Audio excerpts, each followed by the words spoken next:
My name is Natasha Clark, and I am the creator and publisher of Lioness Magazine. Lioness is a digital magazine for female entrepreneurs. We're published monthly at lionessmagazine.com.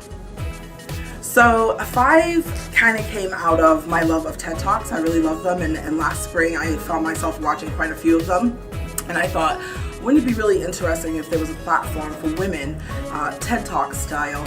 I like to think of it as the speed dating version of TED Talk. So you had 5 women in 50 minutes kind of sharing their ideas and expertise on innovation and entrepreneurship. And Five was kind of born out of that. So Five is an event where women are invited to come, and over lunch you listen to 5 women talk about innovation and entrepreneurship.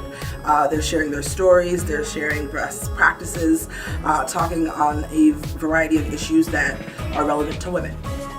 So we hosted our first Five event, and I found that Five was a great, fun environment for women. You should definitely come and check it out. It was exciting to be amongst your sisters, having laughter and serious conversation about what it is to be a woman in business today. And we feed you. For about 2.5 years. So in a small frame of time, I've lived about 1 million lives. But aside from all that, I wanted to talk to you today about finding your voice through personal crisis. About one of the things that I wanted to point out about being able to find your voice and share your story and use personal crises to build you into who you become is, I think there's a big part of letting go of embarrassment. Yeah. I think that it was really embarrassing for me to tell people that I had kind of given myself cancer.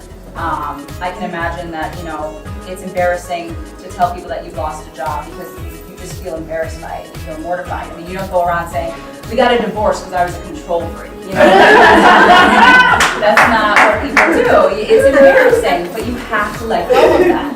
Because in order to allow for self-growth and self-improvement, you have to embrace what happened to you. When I would ask girls, why don't you just tell your friend how you feel? Why are you gossiping about her? Why are you holding in your feelings and using the silent treatment and then losing your shit at them? Just straight up say what you feel to your friend. And the girls would repeatedly say, well, if I do that, she might not be my friend anymore. Yep. And so repeatedly you hear this link in how girls talk. If I say socially how I feel, if I speak my truth, people won't like me. And if in any kind of professional way I say, I'm really skilled at this, I'm good at this, people won't like me. Right. And this fear, this kind of anxiety of not being likable seems to run like a current through a lot of the anxieties that girls end up bringing with them, not just from their friendships, but then into student organizations, into student government, and then of course into college and then into leadership or even just professional environments. When you have that kind of nagging thing, like you must do this, it must happen, it won't go away, you're like, okay, fine, I'll do it, I'll try it, and that was the thought of having my own business. It was that nagging thing that just wouldn't go away.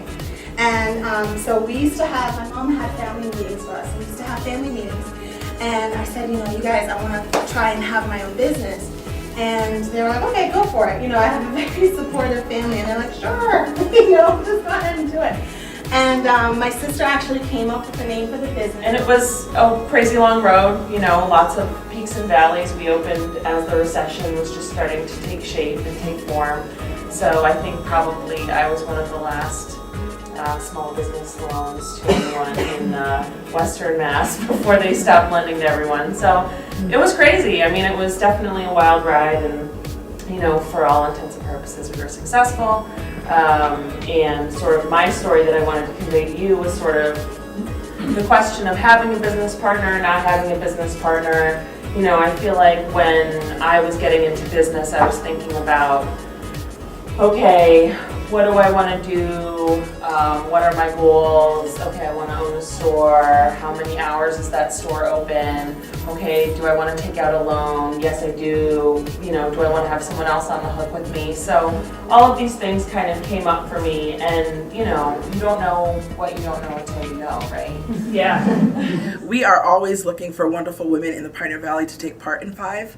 Simply send me an email to natasha@thelionessgroup.com if you're interested in being featured. We'd love to have you, and send us your messages.